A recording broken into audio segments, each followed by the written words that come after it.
बिस्मिल्लाहिर्रहमानिर्रहीम। अस्सलाम वालेकुम दोस्तों, आज के वीलॉग के साथ मैं काजी नबील आपकी खिदमत में हाजिर हूँ। Today is 8 March 2022 and it is Tuesday. आज की अगर हम लोग देखेंगे मार्केट की जो लास्ट टाइम मार्केट ने क्या परफॉर्मेंस की, और आज हम उसका तज्ज़िया देने की कोशिश करेंगे कि आज के दिन मार्केट का बिहेवियर कैसा हो सकता है। वीलॉग का सिलसिला जो है हमने पहले शुरू किया था, वो किसी वजह से रुक गया था। हम कोशिश करेंगे वहीं से आगे हम कंटिन्यू करें और डे बाय डे आपको मार्केट की पोजीशन से आपको आगाह किया जाए। सीधा चलते हैं हम लोग टर्मिनल पर और मार्केट की पोजीशन देखते हैं कि आज के दिन यानी कि जो लास्ट वर्किंग डे था उसमें मार्केट ने कैसा बिहेव किया। यहाँ पर आप लोगों के सामने ये सारी डिटेल जो है वो मेंशन है। KSE100 इंडेक्स जो है आज के दिन जो इसकी जो क्लोजिंग है 43,266 पर लास्ट टाइम मार्केट क्लोज हुई थी और तकरीबन 1,284 पॉइंट मार्केट आज के दिन जो है ना वो यहाँ से ओपन होगी। ये मार्केट 43,266 कल के जो है मार्केट की जो क्लोजिंग हुई काफ़ी जो है वो नेगेटिव सेंटीमेंट देखा गया, ब्लड बाथ देखा गया। मार्केट स्टार्ट यहाँ से लिया था 7 मार्च को 44,551 और उसके बाद हमने लगातार मार्केट के अंदर जो है एक शार्प डिक्लाइन देखा और तकरीबन टाइम है ये 11 बजे के करीब का और इंडेक्स जो है वो ठीक ठाक नीचे आ गया। फिर उसके बाद जो है आहिस्ता आहिस्ता जो है वो रेंज बाउंड एक्टिविटी जो है मार्केट के अंदर हमने देखने को हमें मिली है। टॉप मार्केट के परफॉर्मर्स की बात करते हैं कि मार्केट की जो परफॉर्मेंस में जो मेन नीचे आए स्टॉक वो कौन कौन से थे। वॉल्यूम लीडर्स में हम नेटवर्क शामिल है, WTL शामिल है, फ्लाइंग सीमेंट का राइट शेयर, TRG और टेलीकार्ड जो है ये शामिल है। यानी कि जो परसेंटेज वाइज ज़्यादा जिनके अंदर जो है वो डिक्लाइन देखा गया। ये वॉल्यूम्स की बात करते हैं, तकरीबन 104.8 मिलियन का काम आज के दिन जो है 7 मार्च को जो है वो देखा गया। ये इसके अलावा कुछ बोर्ड मीटिंग के रिज़ल्ट भी आए, जैसे अल शहीद कॉरपोरेशन का जो अर्निंग आई है उसकी अर्निंग बल्कि लॉस पर शेयर उसने 0.53 जो है वो अनाउंस किया। इसके अलावा SME लीजिंग कंपनी ने भी अपना लॉस शो किया। PICT ने 31.05 की जो है वो अर्निंग शो की, जो कि एक अच्छा साइन है। 9 रुपये का जो है इसने डिविडेंड भी दिया, जो कि एक बहुत ज़बरदस्त इसकी अनाउंसमेंट है। बैंक ऑफ खैबर ने जो है 5% डिविडेंड दिया ये भी, और इसकी जो अर्निंग है तकरीबन 1.05 की इसने अर्निंग शो की है। आज के दिन अगर हम लोग बोर्ड मीटिंग की बात करते हैं कि आज कौन कौन सी कंपनीज़ की बोर्ड मीटिंग है, अपकमिंग बोर्ड मीटिंग, जिसमें फिलिप्स मॉरिस की आज मीटिंग होगी, नेशनल बैंक की भी आज मीटिंग है, दाऊद लॉरेंसपुर, और फिर इसके बाद 10 तारीख को मीटिंग होगी PIA की और JSCL की भी मीटिंग हमें देखने को मिलेगी। कुछ इम्पोर्टेंट न्यूज़ की बात करते हैं कि आज जो न्यूज़ चल रही है, ख़ास तौर पर जो पॉलिटिकल अनसर्टेनिटी हमारे मुल्क में चल रही है उस वजह से भी मार्केट के अंदर जब ऑपरेशन मौजूद है। तो यहाँ पर नो ट्रस्ट मूव की खबर है, अलीम खान टू मीट जहांगीर तरीन लाइक माइंडेड ग्रुप्स टुडे। यानी खबर ये है कि जहांगीर तरीन और अलीम खान की साहब की जो है वापस में जो है वो मुलाकात है। ये वो ग्रुप्स हैं PTI के जो PTI से सेपरेट होने के बारे में सोच रही है। फिर इसके अलावा नेक्स्ट खबर है PM इमरान खान लॉन्चिस एहसास राशन रियायत इनिशिएटिव। ये भी ARY की न्यूज़ है कि एहसास रियायत जो प्रोग्राम है वो लॉन्च करेंगे। PMLN leadership approaches PTI Aleem Khan, ये भी पॉलिटिकल अनसर्टेनिटी में जो है ये एक अहम फैक्टर जो है वो हो रहे हैं।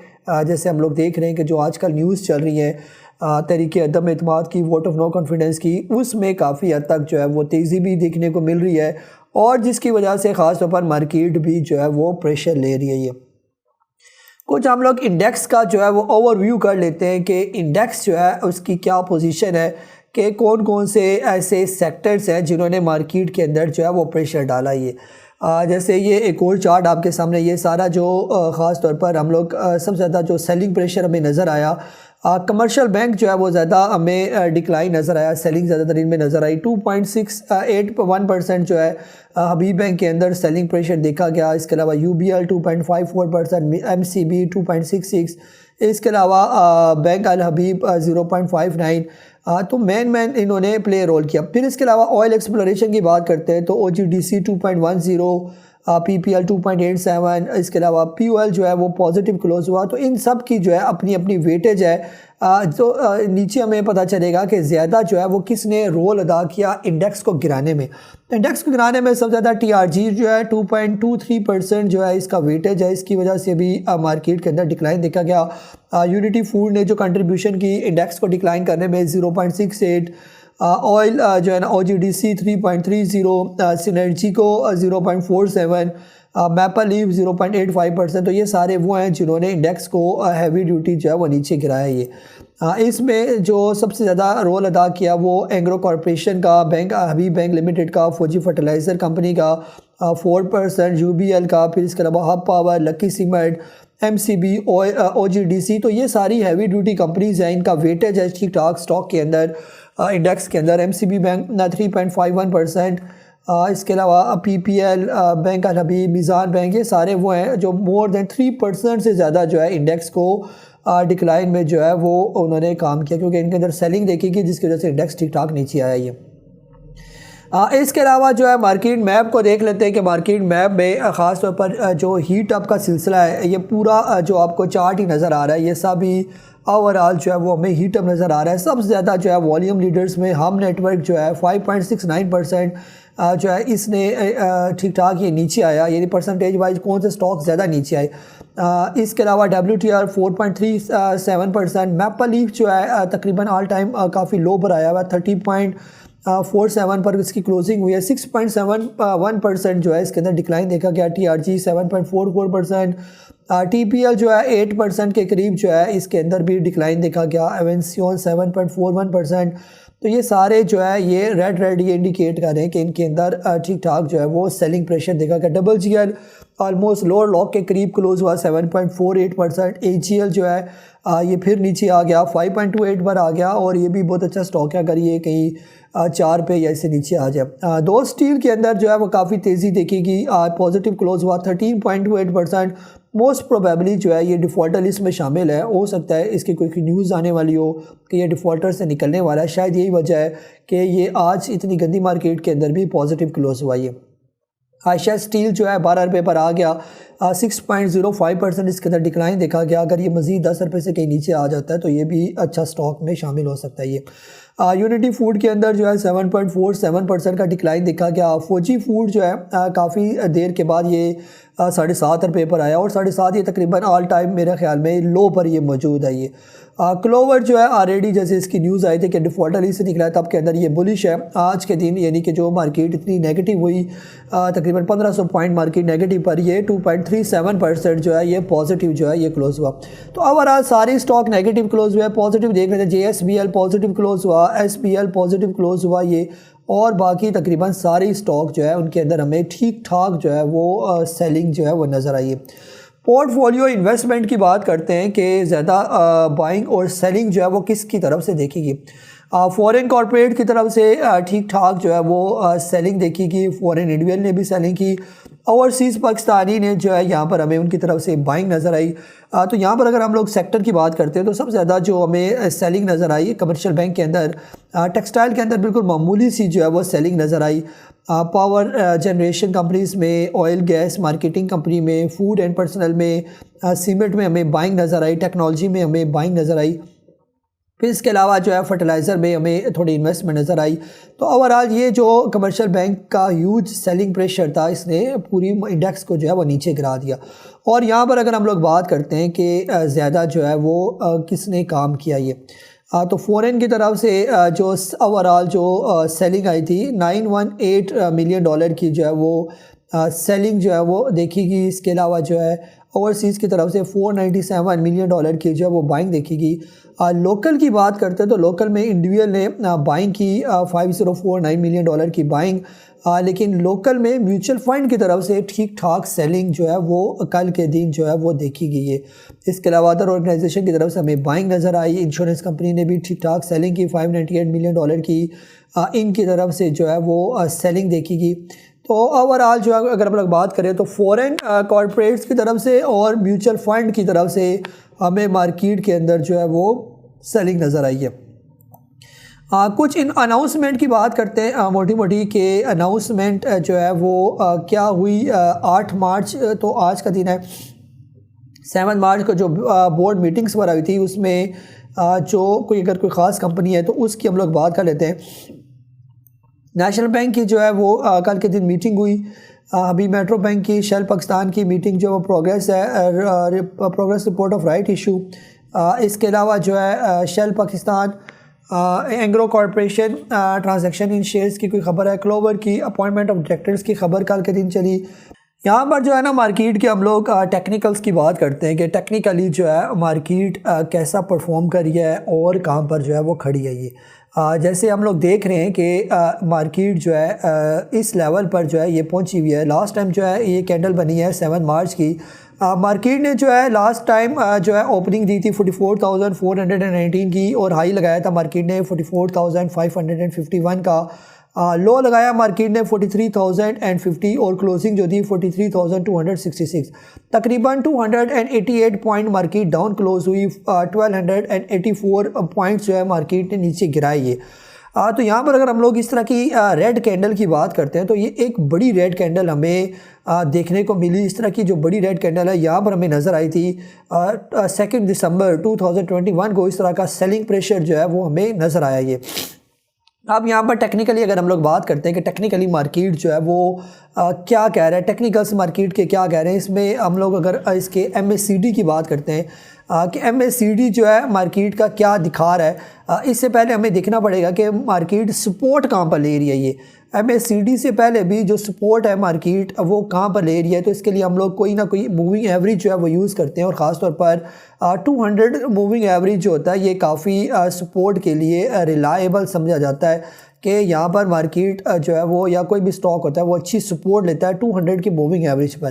तो यहाँ पर हम लोग इसको भी 200 की मूविंग एवरेज जो है हमने इसको लगाई और टाइम जो है डे का टाइम हमें नज़र आ रहा है, लेकिन हमें नज़र आ रहा है कि डे के टाइम में जो मूविंग एवरेज हमें नज़र आ रही है ये इंडेक्स जो है ये उससे भी नीचे जो है ये परफॉर्म कर रहा है। तो इसका मतलब ये कि जो डे का टाइम फ्रेम है उससे थोड़ा सा बड़ा टाइम फ्रेम हमें लगाना पड़ेगा। ये तो जब हमने 2 डे का टाइम फ्रेम जो है वो सेट किया तो इसमें हम देख रहे हैं कि ये जो 200 की मूविंग एवरेज लगी हुई है तो इंडेक्स फ़िलहाल तकरीबन इसी की सपोर्ट में जो है वो खड़ा है। ये जैसे इससे पहले इंडेक्स यहाँ पर आया था 12 अक्टूबर को, इसी 200 की मूविंग एवरेज को सपोर्ट किया। फिर इसके अलावा 7 दिसंबर को आया और अभी भी तकरीबन इसी 200 मूविंग एवरेज के जो है वो बीच में ही इंडेक्स खड़ा है।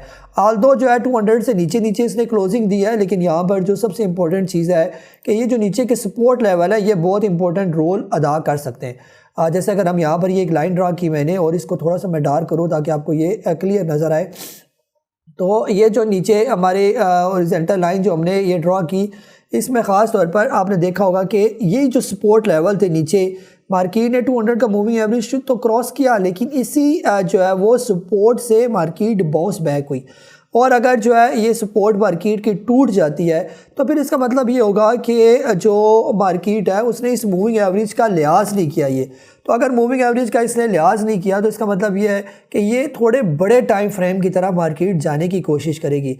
जैसे ये 2 डे का टाइम फ्रेम जो है ये हमें नज़र आ रहा है, तो फिर हमें इससे बड़ा टाइम फ्रेम जो है वो यूज़ करना पड़ेगा।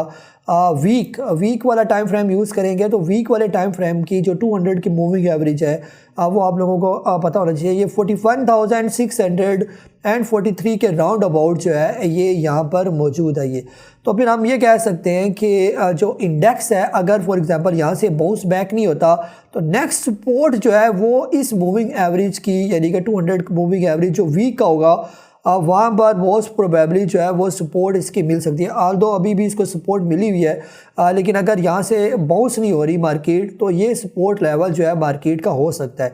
एक फैक्टर तो ये होता है कि हम इसको मूविंग एवरेज से एक थोड़ा सा हमें अंदाज़ा हो जाता है। ये इसके अलावा जो है अगर हम लोग बात करें कि जो ख़ास तौर पर नीचे के जो सपोर्ट पॉइंट है मार्केट के वो मज़ीद क्या हो सकते हैं। जैसे एक सपोर्ट लेवल हमने यहाँ पर ड्रा किया कि ये तकरीबन जो मार्केट ने लो लगाए हुए थे, एक सपोर्ट ये होगी, जैसे ये नीचे सपोर्ट है तो यहाँ पर ये एक सपोर्ट लेवल है मार्केट का। फिर इसके अलावा मज़ीद सपोर्ट लेवल मार्केट के कौन से हो सकते हैं, ये वाला नीचे वाला सपोर्ट लेवल हो सकता है। ये भी तकरीबन अगर हम लोग यहाँ की बात करें तो 39,994 भी मार्केट का सपोर्ट लेवल हो सकता है।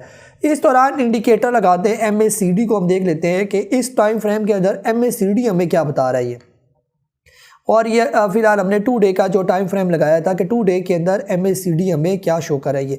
यहाँ पर अगर हम लोग बात करते हैं तो इंडेक्स जो है वो हमें नज़र आ रहा है कि नीचे की तरफ जो है वो इंडेक्स जो है वो मूव कर रहा है, लेकिन MACD का जो ख़ास तौर पर ये जो लाइंस हैं ये हमें ऊपर ही की तरफ जो है वो नज़र आ रही है, यानी इनके अंदर जो है वो हमें ये डाइवर्जेंस नज़र आ रही है। यहाँ इसकी बात की जा रही है और इसको भी अगर डार्क किया जाए तो ये ज़्यादा वाज़िया लाइन आपको जो है वो नज़र आएगी। जैसे ये एरो बनाया, यानी कि यहाँ से ट्रेंड जो है यहाँ तक तो गया, ये ऊपर की तरफ इसकी लाइंस है और ये नीचे की तरफ जो है वो इंडेक्स आ रहा है। ये तो एक इसके डाइवर्जेंस जो है हमें नज़र आ रहे हैं लाइंस में, लेकिन हिस्टोग्राम जो है वो नीचे की तरफ ही गामजन है, जिसका मतलब ये कि हिस्टोग्राम बिल्कुल इंडेक्स के साथ साथ जो है मूव कर रहा है। उसके अंदर कोई ख़ास डाइवर्जेंस जो है वो हमें नज़र नहीं आ रही। डाइवर्जेंस इसके यहाँ पर नज़र आ रही है कि जैसे ये आप ये दोनों लेवल देखें यहाँ से यहाँ तक कि जो ख़ास तौर पर मार्केट यहाँ से ऊपर की तरफ, ये ऊपर की तरफ मार्केट हमें नज़र आ रही है, लेकिन अगर आप इसको इसके डाइवर्जेंस की तरफ अगर आप नज़र दोहराएं तो इसके डाइवर्जेंस जो है यहाँ पर हिस्टोग्राम के ये हमें नीचे की तरफ नज़र आए। तो ये भी एक साइन है कि जैसे मार्केट यहाँ से इसका ऊपर जाना और डाइवर्जेंस का नीचे आना, तो डाइवर्जेंस ने पहले बता दिया आप लोगों को कि आगे मार्केट ने जो है वो नीचे ही आना है, ये यानी मार्केट करेक्शन ले सकती है क्योंकि मार्केट ने मूव करना होता है डाइवर्जेंस के रुख। डाइवर्जेंस जो है वो हिस्टोग्राम का नीचे की तरफ है, मार्केट यहाँ पर ऊपर की तरफ गई, तो ये जो ऊपर जाना था मार्केट का ये एक फॉल्स मूव था ये, जिसका मतलब ये है कि वो आने वाले दिनों में उसने नीचे आना था। तो जैसे हमने देखा कि इसके बाद ये इंडेक्स जो है वो नीचे आ गया ये। तो यहाँ पर अगर हम लोग अब आज के दिन के ट्रेंड की बात करते हैं और इसको क्लोज़ करते हैं कि आज के दिन मार्केट का ट्रेंड क्या हो सकता है, तो फिर हमें छोटे टाइम फ्रेम में देखना पड़ेगा कि छोटे टाइम फ्रेम में मार्केट क्या करी है। जैसे ये 15 मिनट का चार्ट है, इसको भी मज़ीद छोटा करके 5 मिनट की अगर हम लोग बात करते हैं तो आखिरी तकरीबन 5 मिनट में भी हमें मार्केट के अंदर उस तरह की प्रॉपर बाइंग नज़र नहीं आई, बल्कि सेलिंग नज़र आई है। तो जो इस बात की इंडिकेशन है कि मोस्ट प्रोबेबली जो है सुबह का जो इंट्राडे है 1-2 घंटे का ट्रेंड जो है वो नेगेटिव हो सकता है। उसके बाद हो सकता है अगर इंडेक्स ने इस लेवल की सपोर्ट को मेंटेन रखा जो तकरीबन 43,055 के करीब बनता है, अगर इंडेक्स ने यहाँ पर सपोर्ट ली तो मोस्ट प्रोबेबली जो है वो मार्केट यहाँ से बाउंस बैक हो जाएगी। और अगर आज के दिन मार्केट 43,000 से नीचे कहीं क्लोजिंग दे देती है तो जैसे इससे पहले बताया तो नेक्स्ट सपोर्ट जो है वो तकरीबन 40,000 आप अपने जहन में रख लें, 39,000 से लेकर 41,000 ये सारा वो बैंड हो जाएगा जहाँ पर मार्केट जो है वो सपोर्ट ले सकती है। ये था हमारा आज का जो है वीलॉग। आपको वीलॉग कैसा लगा कमेंट बॉक्स में लाजमी लिखें। और इसके अलावा जो है ख़ास तौर पर जैसे आजकल पॉलिटिकल अनसर्टेनिटी और इंटरनेशनल ऑयल प्राइसेस जो है वो ठीक ठाक बढ़ी हैं, इस वजह से ना सिर्फ हमारी मार्केट बल्कि पूरी इंटरनेशनल मार्केट भी प्रेशर में मौजूद है। एहतियात से काम करें। हमेशा आप लोगों को जो एडवाइस की जाती है कि फ़्रेश बाइंग अगर आपने करनी है तो हमेशा स्मॉल क्वांटिटी में करें। हर वो स्टॉक जो डिस्काउंट रेट पर आए हुए, अच्छी कंपनी के स्टॉक हों, डिस्काउंट रेट पर आए हों, तो आप स्मॉल क्वांटिटी से एंट्री ले सकते हैं। अगर वो आपकी रुख में यानी कि ऊपर की तरफ जाना शुरू हो जाए तो साथ साथ उनके अंदर ऐड किया जा सकता है। और इस दौरान अगर वो 15-20% डिक्लाइन में आ जाते हैं तो उनके अंदर मज़ीद ऐड करके एवरेज बनाया जा सकता है। एवरेज करने का तरीका हमने बार बार आप लोगों को समझाया हुआ है, उसी तरीके से फॉलो करें। अपना बहुत सारा ख्याल रखें। मुझे काजी नबील को इजाज़त दें। अल्लाह हाफिज़।